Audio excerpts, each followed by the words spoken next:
আমি যদি গল্পের প্লটটা একটু বলি, সেটা হচ্ছে এক লাইনে বলবো, মৃত মানুষের সাথে জীবিত মানুষের প্রেম। এটা কি করে সম্ভব? তো এটাই মূলত ফ্যান্টাসি। বাসর রাতে বর মারা যাচ্ছে আর বউ মানসিক ভারসাম্যহীন হয়ে যাচ্ছে। পরপর 17টা ঘটনা ঘটেছে এরকম। পুলিশ কোনো কুলকিনারা পাচ্ছে না, কেন হচ্ছে? আর শরীর হচ্ছে একটা কাঠামো যার ভেতরে আমাদের সোলকে সীমাবদ্ধ করে রাখা হয়েছে, আমাদের শক্তিগুলোকে সীমাবদ্ধ করে রাখা হয়েছে। এই সব ঘটনা নিয়ে এবং এই সোলদের পেছনে কারা হচ্ছে, অর্থাৎ অতিপ্রাকৃতের অন্যান্য যে শক্তিগুলো আছে, অশুভ শক্তি, জিন, ভ্যাম্পায়ার, তারা কেন লেগে থাকে? সৃষ্টির শুরু থেকেই তারা কেন সোলদের শ্রেষ্ঠত্ব মানতে রাজি নয়? তারা কি ষড়যন্ত্রের জাল বুনছে? মহাজগতে আমরা তো রাতের বেলা ঘুমিয়ে পড়ি, কিন্তু পৃথিবী তো জেগে থাকে। পৃথিবীতে কি ঘটছে, কেন ঘটছে এবং কখন ঘটছে, তার কি প্রভাব পড়ে আমাদের মানব জীবনে, এবং এর সাথে মানুষের সোলের সাথে গ্রহ নক্ষত্রের যে সম্পর্ক, ব্ল্যাক মুনের যে সম্পর্ক, সেটাই মূলত এই বইয়ের উপজীব্য।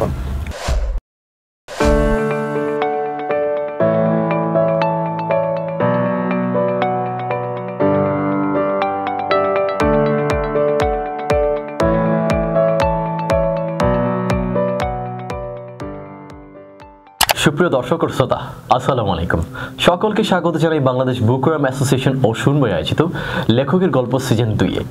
প্রিয় দর্শক, আপনারা সকলেই কিন্তু জানেন এই অনুষ্ঠানটির মাধ্যমে আপনাদেরকে আমরা জানিয়ে থাকি লেখক জীবন সম্পর্কে, তার লেখা বইগুলো সম্পর্কে এবং তার চিন্তাভাবনাগুলো সম্পর্কে।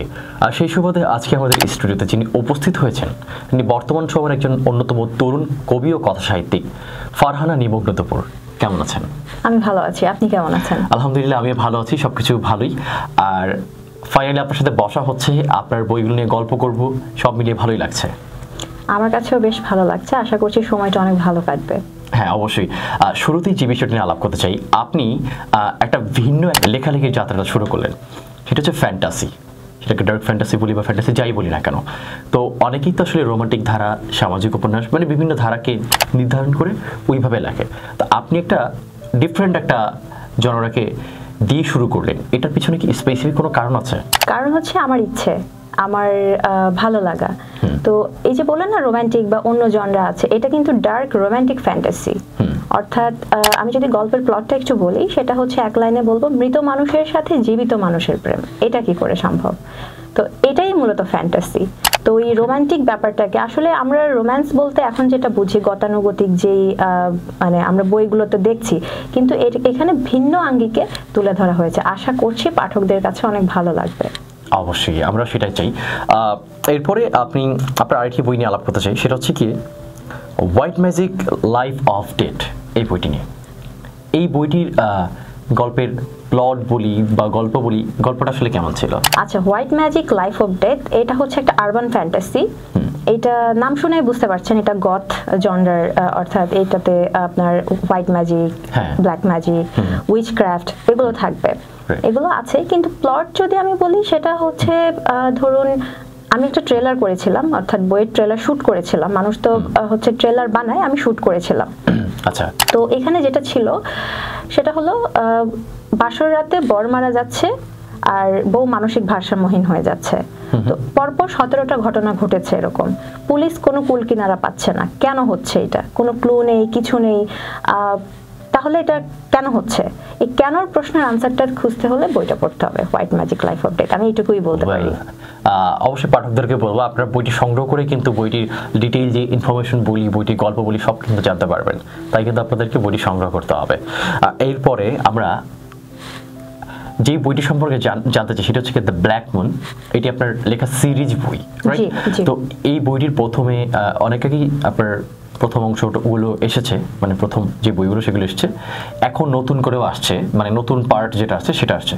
তো আমরা শুরু থেকে শেষ এটার আদ্যপান্ত নিয়ে জানতে চাই, আশা করি ডিটেইল বলবেন। অবশ্যই। আচ্ছা, আদ্যপান্ত যদি বলতে হয় তাহলে বলবো দ্য ব্ল্যাক মুন সিরিজ। এই সিরিজের প্রথম বইটা হচ্ছে দ্য ব্ল্যাক মুন। এটা 2021 সালে একটা প্রকাশনী থেকে এসেছিল, স্বনামধন্য একটা প্রকাশনী। পরবর্তীতে এখন এবছর দ্য ব্ল্যাক মুন বইটাই নতুন করে, অর্থাৎ পুরো সিরিজটা আসছে পাঞ্জেরি পাবলিকেশনস থেকে। অর্থাৎ এই সিরিজে যতগুলো বই আসবে বা এসেছে সবগুলো বই প্রকাশ করবে পাঞ্জেরি পাবলিকেশনস। এটা হচ্ছে আদ্যপান্ত। আর স্টোরির কথা বলতে গেলে তো বললামই যে এটা পাঠকের কাছে খুবই সমাদৃত হয়েছে। পাঠক এই বইটাকে তাদের অসংখ্য ভালোবাসা দিয়েছেন। তো যেহেতু এটা নতুন আঙ্গিকে আসছে, নতুন মলাটে নতুন ভাবে আসছে, এবং এটা দ্বিতীয় পর্ব আসছে দ্য ডার্ক লাইট, তো আশা করছি সবকিছু মিলে পাঠকের কাছে ভালো লাগবে। সেটা তো অবশ্যই আমরা চাইবো যেন বইটা পাঠকদের কাছে ভালো লাগে, পাঠকরা ভালো কিছু পাক, এটাই আসলে দিন শেষে চাওয়া। সেটা লেখক হোক, আমরা যার কথাই বলি না কেন প্রত্যেককে, এবং পাঠকও চান সে যেন ভালো একটা বই পড়তে পারে। অবশ্যই। তো দ্য ব্ল্যাক মুন সিরিজের গল্পটা ঠিক কিভাবে এগিয়েছে? আচ্ছা, দ্য ব্ল্যাক মুন সিরিজের গল্প, ওই যে আমি বললাম প্রথম কথাই যে মৃত মানুষের সাথে জীবিত মানুষের প্রেম। এখন এটাকে যদি আমি এক লাইনে বলি তাহলে এভাবে বলতে হয়। আর ভেতরের যে মূল প্লটটা সেটা নিয়ে বলতে গেলে বলবো যে রুহের জগৎ, রুহ কতটা পাওয়ারফুল। আমাদের যে সোল, আমরা মানুষ কিন্তু শারীরিক কাঠামোর ভেতরে সোলকে নিয়ে ঘুরছি। তো আমাদের পরিচয়টা কিন্তু মূলত সোল, আমাদের রুহটা। আর শরীর হচ্ছে একটা কাঠামো যার ভেতরে আমাদের সোলকে সীমাবদ্ধ করে রাখা হয়েছে, আমাদের শক্তিগুলোকে সীমাবদ্ধ করে রাখা হয়েছে। তো এই সব ঘটনা নিয়ে এবং এই সোলদের পেছনে কারা হচ্ছে, অর্থাৎ অতিপ্রাকৃতের অন্যান্য যে শক্তিগুলো আছে, অশুভ শক্তি, জিন, ভ্যাম্পায়ার, তারা কেন লেগে থাকে সৃষ্টির শুরু থেকেই? তারা কেন সোলদের শ্রেষ্ঠত্ব মানতে রাজি নয়? তারা কি ষড়যন্ত্রের জাল বুনছে মহাজগতে? আমরা তো রাতের বেলা ঘুমিয়ে পড়ি, কিন্তু পৃথিবী তো জেগে থাকে। পৃথিবীতে কি ঘটছে, কেন ঘটছে এবং কখন ঘটছে, তার কি প্রভাব পড়ে আমাদের মানব জীবনে, এবং এর সাথে মানুষের সোলের সাথে গ্রহ নক্ষত্রের যে সম্পর্ক, ব্ল্যাক মুনের যে সম্পর্ক, সেটাই মূলত এই বইয়ের উপজীব্য। আচ্ছা, আমরা ব্যাকগ্রাউন্ডে একটা বিষয় আলাপ করছিলাম যে সোল এবং হচ্ছে কি মাইন্ড বা মন বা আত্মার মধ্যে যে ব্যবধান বা সংযোগ, এটা আসলে ঠিক কেমন? আপনি কিন্তু খুব দারুণ একটা এক্সপ্লেনেশন দিয়েছেন, আমার কাছে পার্সোনালি ব্যাপারটা ভালো লেগেছে। আরেকবার যদি বলতেন সেটা। আচ্ছা, আমি বলবো যে সৃষ্টির শুরুতে, অর্থাৎ আপনার প্রশ্নটা ছিল তখন এরকম যে মন এবং রুহের মধ্যে পার্থক্য কি, ব্যাপারটা ছিল এরকম। তো আমি বলবো রুহ হচ্ছে এমন একটা শক্তি যেটা নিরাকার কিন্তু অবিনশ্বর। রুহের কিন্তু কোনো শেষ নেই। আর রুহ হচ্ছে জাস্ট আমাদের শরীর থেকে স্থানান্তরিত হয়। সৃষ্টির শুরুতে কিন্তু সৃষ্টি করা হয়েছিল রুহ দিয়েই মূলত সৃষ্টির শুরু। তো এই রুহটাকে যখন সীমাবদ্ধ করে, অর্থাৎ রুহের তো অনেক শক্তি, মানে রুহ কিন্তু সর্বোচ্চ শক্তি, সৃষ্টিকর্তার পরেই যদি কোনো শক্তি থেকে থাকে সেটা হচ্ছে রুহ। তো এই শক্তিটাকে যদি সীমাবদ্ধ না করা হয় তাহলে কিন্তু সেই ঈশ্বরের, অর্থাৎ সৃষ্টিকর্তার নির্দেশ মানবে না। এই কারণেই তাকে শারীরিক কাঠামো সীমাবদ্ধ করা হয়েছে। তো যখন এই রুহটাকে মানুষের শারীরিক কাঠামো সীমাবদ্ধ করা হয়েছে তখন এটাকে শারীরিক নাম দেওয়া হয়েছে মন। এটাই হচ্ছে রুহ এবং মনের মধ্যে পার্থক্য আমি মনে করি। ট্রান্সপারেন্সি বা একটা যে সংযোগ একটা মানে কানেকশন, এটা আমার কাছে এই এক্সপ্লেনেশনটা খুব ভালো লেগেছে। ধন্যবাদ। কারণ অনেকে তো আসলে আলাদা করতে যে মানে ডিফারেন্ট খুব মানে যুক্তিগুলো দেয়, কিন্তু আপনি একটা সংযোগ দেখালেন, একটা কানেক্টিভিটি। আসলে তো সংযোগ পৃথিবীতে সৃষ্টি শুরু থেকে এখন পর্যন্ত এবং ভবিষ্যতে যা হবে সবকিছুই কিন্তু সংযুক্ত। এই যে আমাদের পৃথিবীর বাইরে যে গ্রহ নক্ষত্র, চাঁদ, সূর্য, বিভিন্ন আমরা যেটাকে বলি শনি উপগ্রহ, শনি গ্রহ, শনির সাথে আরো বেশ কিছু বলয় আছে, উপগ্রহ আছে, যেমন বৃহস্পতি গ্রহ, তারও কিছু উপগ্রহ আছে। তো সবকিছু গ্রহ, উপগ্রহ, নক্ষত্র সবকিছুই কিন্তু সংযুক্ত। এরকম করতে করতে দেখবেন যে আমরা মানুষ মহাজাগতিক কণা সৃষ্টিকর্তার সাথে সংযুক্ত কোনো না কোনো ভাবে। তো আমি বলবো যে পৃথিবীর সবকিছুই সংযুক্ত, আমরা আসলে কোনো সংযোগের বাইরে নই, আমরা মানুষ সংযোগের বাইরে নই। লেখকরা চান তার বইয়ের মাধ্যমে কোন একটি মেসেজ দিই বা একাধিক মেসেজ সোসাইটিকে দিতে। নিশ্চয়ই আপনার ব্ল্যাক মুনের মাধ্যমে কোনো না কোনো মেসেজ আছে, সেই মেসেজগুলো আসলে কেমন বা কী ধরনের মেসেজ আপনি দেওয়ার চেষ্টা করেছেন? আচ্ছা, আমার এই বইটা তো একটু আধ্যাত্মিক প্রকৃতির বই।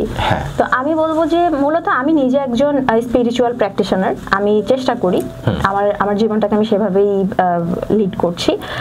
তো আমার কিন্তু এটার সাথে সাথে হচ্ছে ডার্ক রোমান্টিক ফ্যান্টাসি। সো এখানে মানবীর ওই যে মৃত মানুষের সাথে জীবিত মানুষের প্রেম, এই প্রেম জিনিসটাকে খুব সুন্দরভাবে তুলে ধরা হয়েছে। অর্থাৎ আমাদের সমাজে এখন যেটা দেখা যাচ্ছে, প্রেম বলতে নোংরামি, বিভিন্ন ধরনের অসামাজিক কার্যকলাপ বা অনেক কিছুই আমরা দেখতে পাই চারিদিকে। কিন্তু আমাদের মানব মনের ভেতরে যে একটা অনুভূতি আছে, অনুভূতিগুলোকে কিভাবে সুন্দর করে আরেকজনের কাছে পৌঁছে দেয়া, কিভাবে আধ্যাত্মিক উপায়ে, অর্থাৎ ভালোবাসাকে আমি বলবো আধ্যাত্মিক, ভালোবাসাকে আমি যতটুকু জাগতিক বলি তার থেকে বেশি বলি হচ্ছে আধ্যাত্মিক। ওই আধ্যাত্মিক উপায়ে কিভাবে নিজের অনুভূতিটাকে আরেকজনের ভেতরে পৌঁছে দেয়, অর্থাৎ একটা সুন্দর স্বচ্ছ কানেকশন তৈরি করা, সংযোগ তৈরি করা, এটাই মূলত আমি পাঠকদের কাছে পৌঁছাতে চেয়েছি। কারণ দেখুন, ভালোবাসা প্রেম এগুলোর বাইরে কোনো কিছুই না। আমাদের পৃথিবীটাই সৃষ্টি হতো না যদি ভালোবাসা এবং প্রেম না থাকতো। এই সিরিজের যে নতুন বইটি, জি, এই বইটির মানে কোনো একটা টুইস্ট যদি দিতেন পাঠকদেরকে, মানে তারা ঠিক কি কারণে আসলে বইটি সংগ্রহ করতে পারে এরকম। Dark light. আচ্ছা, আমি কিন্তু প্রথমেই দ্য ব্ল্যাক মুন সম্পর্কে বলে দিয়েছি। তো ব্ল্যাক মুন যেখান থেকে শেষ হয়েছে সেখান থেকে দ্য ডার্ক লাইটের শুরু। এক্ষেত্রে পাঠককে জানতে হবে দ্য ব্ল্যাক মুনটা কি আর দ্য ডার্ক লাইট কি। ওই যে আমি বললাম না, সব সংযুক্ত, সংযোগের বাইরে কোনো কিছু নয়। তো আমি যদি বলি, ওই যে আমি বললাম যে শক্তিগুলো, অর্থাৎ অতিপ্রাকৃত যে অশুভ শক্তিগুলো, রুহরা হচ্ছে অতিপ্রাকৃতের সবচেয়ে শক্তিশালী শক্তি। আর অশুভ যে শক্তিগুলো আছে, জিন, ভ্যাম্পায়ার, এরা কি ষড়যন্ত্রের জাল বুনছে, তারা কেন নিজেদের শ্রেষ্ঠত্ব দাবি করতে চায় এবং নিজেদের শ্রেষ্ঠত্ব প্রতিষ্ঠিত করতে চায়। তো এই প্রতিষ্ঠা করার ভেতর তাদের যে ষড়যন্ত্র এবং সেটা কিভাবে তারা ব্ল্যাক মুন স্কার্স যুক্ত সোলদের, এখানে একটা ব্যাপার আছে যে সোলদের ভেতরেও শক্তিশালী হচ্ছে ব্ল্যাক মুন স্কার্স যুক্ত সোল। এটা ব্যাখ্যা কি? হ্যাঁ, এটার ব্যাখ্যা আমি যাব, যেহেতু আমি দ্য ডার্ক লাইট সম্পর্কে বলছি। তো ওই সোলদেরকে কিন্তু এই সোলরা কিন্তু আবার মানুষের কাঠামোয় তারা তাদের ওই শক্তিগুলোকে সেভাবে প্রয়োগ করছে। তো ওই শক্তিগুলোকে, অর্থাৎ যাদের হাতে এই সমগ্র পৃথিবীর শুভ কর্মের ভার দেওয়া হয়েছে, সেই শুভ কর্মকে হটিয়ে কিভাবে অপকর্ম করা যায় এবং অপকর্মের শ্রেষ্ঠত্বকে প্রকাশ করা যায়, সেটা নিয়ে যে ষড়যন্ত্রের জাল বোনা, এগুলোই হচ্ছে দ্য ডার্ক লাইটের উপজীব্য বিষয়। নিশ্চয়ই বইটি না পড়লে আসলে বোঝা মুশকিল, বা বলে আসলে বইটি সম্পর্কে বলে আসলে, কারণ আমি যদি আপনাকে এখন বলতে যাই একটা সিন বলতে গেলে আমার হচ্ছে 1 ঘন্টা চলে যাবে, তাহলে আমার এরকম মানে প্রায় 10-12 ঘন্টার দরকার। সো আমার এই জন্য 10-12 ঘন্টার প্রয়োজন এই বইটা সম্পর্কে এক্সপ্লেইন দিতে গিয়ে। আর আরেকটা ব্যাপার কি, রাইটার লিখে একরকম ভাবে কিন্তু পাঠকের দৃষ্টিভঙ্গি অন্যরকম হয়। তো আমি বললেই যে পাঠক হচ্ছে ওভাবেই ধরে নেবে তা কিন্তু না, রাইটার বিভিন্ন জায়গায় রেখে দেয় যেন পাঠক তার নিজের মতো করে চিন্তা করতে পারে। তো আমি চাই পাঠক তার নিজের মতো করে চিন্তা করুক, সেই ফিডব্যাক আমার কাছে পৌঁছাক, এই তো। একদম সেটাই। আসলে পাঠকদেরকে যেটা বলবো, আপনারা যে নতুন বইটি আসছে, পুরাতন বইটা যারা পড়েছেন তারা নতুনটিতেও হয়তোবা ওই রকম ভালো কিছুই পাবেন, আমরাও সেটা আশা করছি। আর বইটি সংগ্রহ করুন, মেলায় বইটি প্রকাশিত হবে। হ্যাঁ, এটা মেলায় প্রকাশিত হবে, তবে তার আগে প্রি অর্ডার চলে আসবে। আশা করছি 20-22 তারিখের মধ্যে, জানুয়ারি, প্রি অর্ডার চলে আসবে। ওকে, বেশ। এবার আপনার মানে প্রথমে আপনি কবিতা দিয়ে আপনার লেখালেখি ক্যারিয়ারটা শুরু করছিলেন। কবিতা নিয়ে শুনতে চাই, কবিতা নিয়ে আপনার অনুভূতি ঠিক কেমন? কবিতা নিয়ে যদি অনুভূতি বলতে হয়, তাহলে আমি এক কথায় বলবো যে আমি নিজে, অর্থাৎ কবিতা ভেতরে নিয়ে চলা আমি এক জীবন্ত উপন্যাস, এটুকুই বলবো। বাহ, খুব মানে দারুণ একটা লাইন বললেন। ধন্যবাদ। এটা আমি বিশ্বাস করি এবং আমি সেটাই বলি যেটা আমি নিজে ফিল করি। আমি ফিলের বাইরে কিছু বলতে পারি না। না, অনুভূতি ছাড়া তো আসলে লেখালেখির কোনো মানে জায়গাই নেই। লেখালেখি জগতে অনুভূতিহীন লেখার তো প্রশ্নই ওঠে না, কোনো ভ্যালুই নেই, কোনোভাবেই নেই। সো অনুভূতিটাকেই প্রায়োরিটি দিতে হবে। যদি কবিতা নিয়ে আলাপ করি তাহলে আপনি আপনার কোন কবিতাগুলো নিয়ে মানে বলতে চাইবেন, বা কোন কবিতা আছে যেটা আপনার স্মরণীয় সব সময়? সত্য বলতে কি, আমার নিজের লেখার পর আমার সেই নিজের কবিতা নিজের মনে থাকে না। হয়তো আমি 1-2 লাইন হয়তো বলতে পারবো, কিন্তু সম্পূর্ণ কবিতা আমার মনে থাকে না। ইভেন এই যে আপনি আমাকে স্টোরি সম্পর্কে জিজ্ঞেস করছিলেন, তো আমি স্টোরিটাও ওভাবে যদি বলতে হয় তাহলে আমি বলতে পারবো না, কারণ লেখার সময় আমি যে একটা ঘোরের ভেতর থাকি, সেই ঘোর থেকে আমি যখন বের হয়ে যাই তখন কিন্তু ওটা ওই জায়গায় থাকে, আমি অন্য জায়গায় থাকি। তো এই জন্য লেখালেখি যখন আমি করি তখন আমি সম্পূর্ণ বাস্তবিক জীবনকে এক পাশে সরিয়ে আমার ওই লেখালেখির ঘোরের ভেতর আমি ঢুকে যাই। তাই আমি এই মুহূর্তে আমার নিজের কোনো কবিতা ওভাবে আসলে বলতে পারবো না। আচ্ছা আচ্ছা আচ্ছা, এইভাবে করে আলাপ করা আসলে কঠিন। তবে আপনার লেখা নিষিদ্ধ সময়ের কবিতা, এই বইটির নিয়ে আলাপ করছিলাম ব্যাকগ্রাউন্ডে, এই বইটির মধ্যে ঠিক কি ধরনের কবিতাগুলো বেশি আছে? এটাতে হচ্ছে আপনার রাষ্ট্র, সমাজ, প্রেম, এগুলো নিয়েই মূলত লেখা, মিক্সড একটা জনরা আপনি বলতে পারেন। আর আপনার সম্পাদনা কিন্তু আছে কবিতা নিয়ে? হ্যাঁ, সম্পাদনা আছে, অঙ্কিত অঙ্কুর। এটার স্টোরিটা কি আসলে, এটাকে কখন করা হলো এবং কিভাবে? এটার স্টোরিটা হলো, যদি সংকলন আমি বলি, অর্থাৎ কবিতা নিয়ে যে সংকলনগুলো করা হয় সেক্ষেত্রে যেটা করা হয় যে কবিদের কবিতা নেওয়া হয়। আমার মাথায় চিন্তা গেল যে গীতি কবি যারা, অর্থাৎ লিরিসিস্ট যারা, তারাও কিন্তু কবি। সো সেই গীতি কবিদের এবং কবিদেরকে কেন আমরা একটা ছাদের নিচে আনছি না, একটা মলাটবদ্ধ করছি না? তো ওই ভাবনা থেকে আমি যেটা করলাম সেটা হচ্ছে কিছু গীতি কবিদের, যাদের হয়তো কোনো কবিতার বই নেই কিন্তু গীতি কবি হিসেবে তারা প্রসিদ্ধ, তো আমার মনে হলো যে তাদেরকে নিয়ে একটু কাজ করা যায়। তো আমি বাংলাদেশের বর্তমান সময়ে যারা ভালো লিখছেন তাদের ভেতর থেকে কিছু যাদেরকে আমার পক্ষে সম্ভব হয়েছে কানেক্ট করা তাদের সাথে, এবং কিছু গীতিকবি তাদেরকে নিয়ে আমি এই বইটা করেছি। এটা বাংলা সাহিত্যের ইতিহাসে প্রথম কবি এবং গীতিকবিদের একটা মেলবন্ধন আপনি বলতে পারেন। অঙ্কিতঙ্কু সেই সংকলন, সেই নিদর্শন। আচ্ছা, এছাড়াও তো আপনার মানে বেশ কিছু বই প্রকাশিত হয়েছে, নতুন বই আসছে, এবং এছাড়া কি আপনি এমন কোনো বই লিখছেন যেটা আসলে সামনে 2-4 বছরের মধ্যে প্রকাশিত হতে পারে? হ্যাঁ, আমি একটা সমকালীন উপন্যাস লিখছি। গত 4 বছর ধরে আমি একটু একটু করে আমার জীবনের উপলব্ধি বলেন বা সময়ের উপলব্ধি বলেন সবকিছু মিলিয়ে, সেটা মোটেই কাল্পনিক না। আমি আগেও বললাম যে সমকালীন জনরার বই, সম্পূর্ণ জীবনকে উপজীব্য করে এই বইটা আমি লিখছি। এটা সামনে আশা করছি 2025 সালে সেটা আসবে। 2025 সালে, অর্থাৎ আগামী 1 বছর পরে যদি বেঁচে থাকি তাহলে অবশ্যই আসবে। অবশ্যই আমরা সেটাই চাই, আপনি বেঁচে থাকুন এবং আপনার লেখাগুলো ধীরে ধীরে আরো মানে সমৃদ্ধির পথে এগুক এবং পাঠকদের কাছে তা পৌঁছক। হ্যাঁ, পাঠকদের কাছে পৌঁছাতেই হবে। দেখুন, এখন যেভাবে মার্কেটিং গুলো হয়, বইয়ের প্রমোশন হয়, সবাই হয়তো সেলিব্রিটি হতে চায় বা ইচ্ছে থাকে এরকম, কিন্তু আমার ইচ্ছে হলো আমার লেখাগুলো পাঠকের কাছে যাক। সেলিব্রিটি হয় না বা কত ফলোয়ার কি আছে না আছে এসব বিষয় আমি একদমই মাথায় রাখি না। আমার কথা হলো যে আমার লেখাগুলো অর্থাৎ আমার অনুভূতিগুলো পাঠকের দুয়ারে যাক। পাঠককে যদি সেটা ছুঁতে পারে তাহলে আমি লিখতেই থাকবো, কারণ আমি চাই হৃদয় দিয়ে হৃদয়কে ছুঁতে। ব্যাস এটুকুই আমার জীবনের চাওয়া, আর কিছু না। নিঃসন্দেহে দারুণ একটা কথা বলেন। আচ্ছা, এখন পর্যন্ত পাঠকদের সাড়া কেমন পেলেন এবং কোন বইটি লেখার পরে বেশি সাড়া পেয়েছেন? আচ্ছা, আসলে লেখকের কাছে তার সবগুলো বই তো সন্তানের মতো, কিন্তু পাঠক তো আর সেটা করবেন না, পাঠকের ভালো লাগার ব্যাপার আছে। তো আমি দ্য ব্ল্যাক মুন নিয়ে অনেক বেশি সাড়া পেয়েছি। আমি বলবো যে আমার লেখা যতগুলো বই আছে সবচেয়ে বেশি সাড়াযুক্ত বই হলো দ্য ব্ল্যাক মুন। আপনার প্রিয় লেখক কারা এবং আপনি কাদেরকে ঠিক অনুসরণ বলা চলে করেন? অনুসরণ বললে আসলে অনুসরণ বলতে গেলে কি ভালো লাগে, আমি অনুসরণও করি না, অনুকরণ তো প্রশ্নই ওঠে না, কিন্তু আমার কাছে ভালো লাগে হচ্ছে আপনার স্টেফানি মেয়ার, শার্লক হোমস আর বাংলাদেশের হুমায়ুন আজাদ। একজন লেখক হিসাবে আপনার কাছে কি মনে হয় লেখালেখির ভাষা ঠিক কেমন হওয়া উচিত? অনুভূতির মতো হওয়া উচিত। অর্থাৎ আপনি যখন কোনো কিছু অনুভব করেন, আপনি যখন বইটা পড়বেন আপনার যেন মনে না হয় যে আপনি একটা কিছু পড়ছেন, অর্থাৎ আপনার সময়টা এভাবে যাচ্ছে যেন অনুভূতির মতোই যে আপনি একটা ঘোরের ভেতর থাকেন। ওই বইটা পড়া শেষ, ঘোর থেকে আপনি উঠে আসলেন। তো আমি বলবো যে লেখালেখির ভাষাটা ঘোর এবং অনুভূতি মিলিয়ে হওয়া উচিত। একটা ব্যাপার কি আপনি লক্ষ্য করেছেন, এই যে আমরা যে চিন্তা করি, কোনো একটা কনসেপ্ট, কোনো একটা বিষয় ভাবি, স্টাডি করি বা যাই বলি না কেন, আমরা যে চিন্তা করি, এই যে আমাদের অনুভূতি কিন্তু আমরা এমন একটা ভাষায় করি যেই ভাষাটা আমরা নিয়মিত ধারণ করি আমাদের ভেতরে। কিন্তু বাংলাদেশের সাহিত্যে আপনি লক্ষ্য করবেন, ঠিক আছে, যে আমরা যেই ভাষাটা ধারণ করি তার বিপরীত বা একটা ডিফারেন্ট একটা ভাষায়, বিপরীত বলবো না, ডিফারেন্ট বলবো, ভিন্ন একটা ভাষা আমরা সেটাকে প্রকাশ করি। তাহলে কি আপনার কাছে মনে হয় যে লেখালেখির ভাষাটা মানে ঠিক প্রপারলি হচ্ছে? আপনার মতামত কি? ওই যে বললাম না, কেউ যদি তার নিজের অনুভূতিটাকে শব্দের মাধ্যমে তুলে নিয়ে আসে, সেটা হচ্ছে একটা।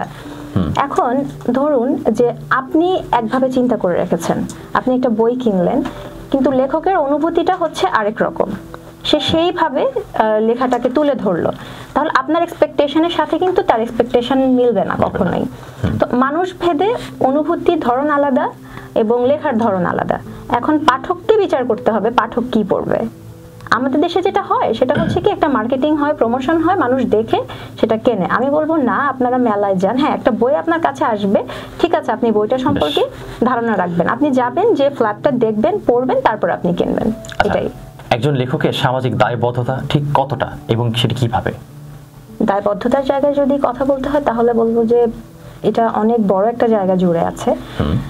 কারণ প্রথমত হচ্ছে আমাদেরকে পাঠকের কাছে যেটা পৌঁছাতে হবে সেটা হচ্ছে বিনোদন, শিক্ষা, এবং এই দুটো জিনিসই হতে হবে সম্পূর্ণ সুন্দরভাবে এবং শালীনতার সাথে। কোনো ধরনের অশালীন কিংবা যেন কোনো ভুল মেসেজ পাঠকের কাছে না যায়। আচ্ছা, তো এই জিনিসটার দিকে খেয়াল রাখতে হবে আমাদের যারা রাইটার আছে, আমরা সবার। আমি নিজে এটা খেয়াল রাখি, তাই আমি বললাম যে সবার উচিত এই জিনিসটা খেয়াল রাখা। এখন যে বিষয়টি জানতে চাই সেটা হচ্ছে কি, একজন লেখকের মানে লেখক হয়ে ওঠার পেছনে অনেক ধরনের গল্প থাকে, অনেক কিছুই থাকে। দেখা যায় বিশেষ কোনো কারণে কেউ লেখক হয়ে ওঠে বা কেউ মানে ওই লেখালেখির জায়গাটা পেয়ে যান পরিবার থেকে, মানে তার পারিপার্শ্বিক অবস্থাটা। আপনার ক্ষেত্রে এই স্টোরিটা ঠিক কেমন? আমি পারিবারিকভাবেই পেয়েছি বলা চলে, কারণ আমার মামনি একজন রাইটার, তার নাম সালেহা ইসলাম। তার দুটো বই আছে অলরেডি বাজারে, সেটা হচ্ছে একটা গয়না পরা মোড়ক ছড়ার বই বাচ্চাদের, আরেকটা হচ্ছে কবিতার বই অনুভূতির জায়নামাজ। আর এই তো সামনে বই আসছে, এটা ইসলামিক ছোট গল্পের বই, আধুনিক ইসলামিক গল্প এই নামে বই আসছে।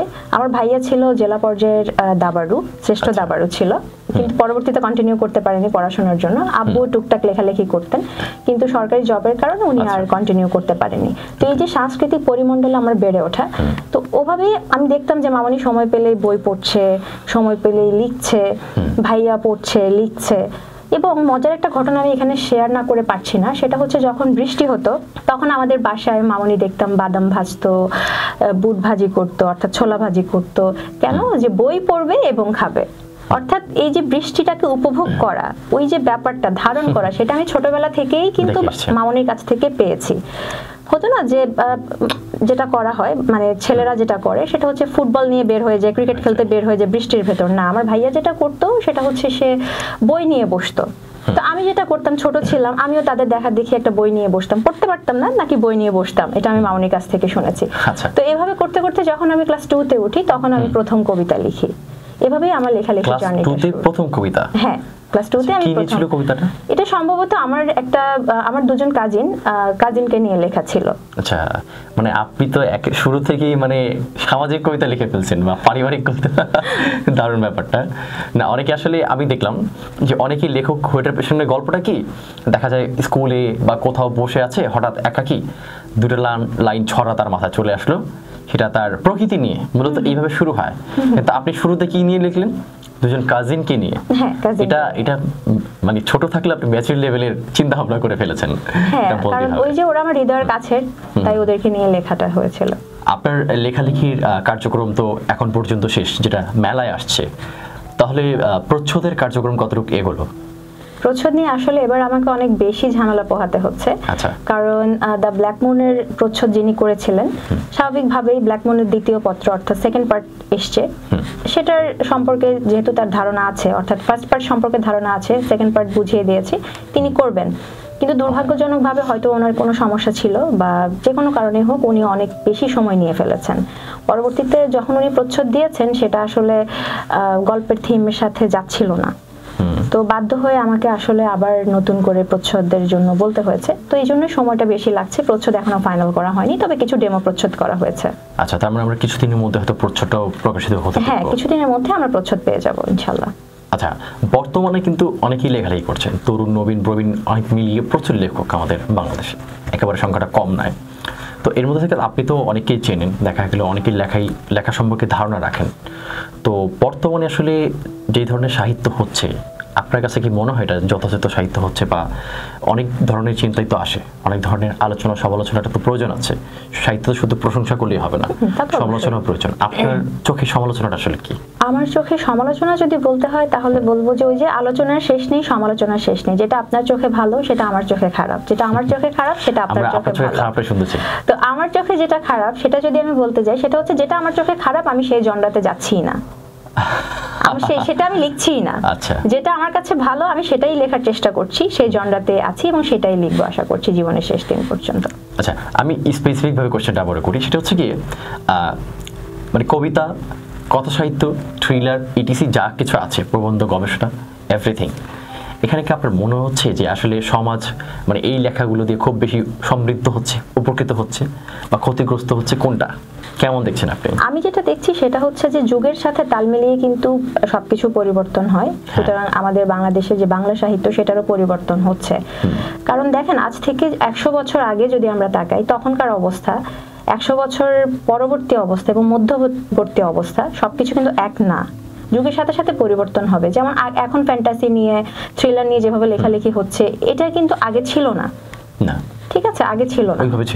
এই যে আমরা অফ রেকর্ডে যখন কথা বলছিলাম আপনার সাথে বিষয়টা নিয়ে, যে আসলে ফ্যান্টাসি এখন একটা নিজস্ব ধারা হয়ে গেছে, এটা কিন্তু থ্রিলারের সাব জনরা বলা চলে না। আপনি যদি সরাসরি দিক থেকে তাকান সেটা একরকম লাগবে, আপনি যদি একটু সাইড থেকে তাকান সেটা অন্যরকম লাগবে। তো মানুষকে আনন্দ দেয়া, মানুষকে সুস্থ বিনোদন দেওয়াটাই হচ্ছে একটা বড় কথা। কারণ কি, যখন আমরা মানুষ একটা স্ট্রেসফুল লাইফ লিড করছি, স্ট্রেসের ভেতর দিয়ে যাচ্ছি, তখন যদি কোনো কিছু একটা আমাদেরকে সান্ত্বনা উত্তেজনার কাজ করে, কোনো কিছু একটা পড়লে আমাদের ভালো লাগে, কোনো কিছু একটার মাধ্যমে আমরা আমাদের মানে মানসিক থেরাপিটা নিতে পারি, তখন এটা কিন্তু অনেক বড় একটা সলিউশন হিসেবে কাজ করে জীবনের সমস্যার সমাধান হিসেবে। তো আমি বলবো যে এক্ষেত্রে যা হচ্ছে, যে অবস্থানে আছে বাংলা সাহিত্য ভালো অবস্থানে আছে। বর্তমানে একটা কথা প্রচলিত খুব দেখবেন, যারা বই পড়ে বা যারা বই পড়ে না তাদের মধ্যে একটা দ্বন্দ্বটা কি, আপনার হচ্ছে গিয়ে বই পড়া, কেউ বলছে বই পড়াটা খুব দরকার, সারাদিন বই পড়তে হবে, কেউ বলছে না বই পড়া হয়তো এই সেই বই পড়ার কোনো মানে হয় না, ঠিক আছে, এই ধরনের কথাবার্তা শোনা যায়, মানে খেয়াল করলেই শুনতে পারেন, আমরা শুনি আর কি।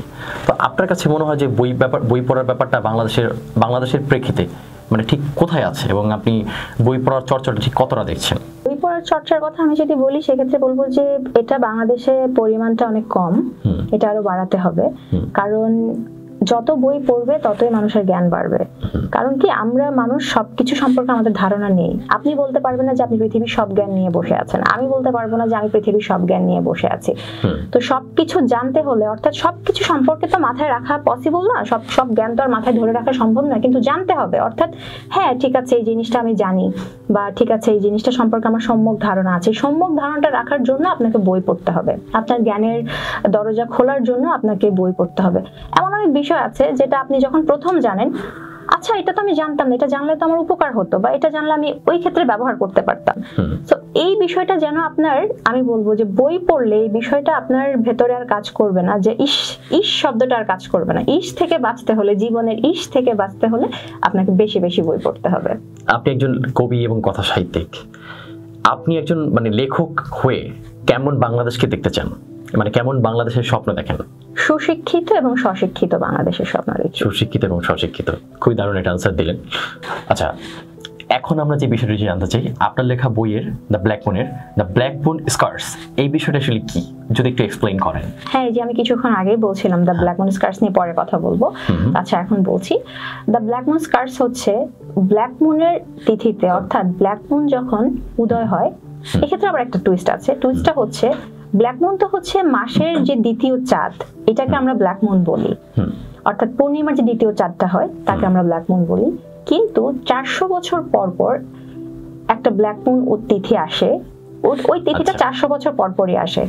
ওই তিথিতে যে দুজনের জন্ম হয়, দুজন কিন্তু জোড়ায় আসে, এবং দুজনই আসবে, দুজনের বাইরে আর কারো জন্ম হবে না। ওটা ঠিক ওই তিথিতে এই দুজন মানুষ জন্ম নিবে। সে ওই দুজন মানুষ অর্থাৎ জোড়াটা পৃথিবীর দু প্রান্তে জন্ম নিতে পারে, এমন না যে একই জায়গায় জন্ম হবে।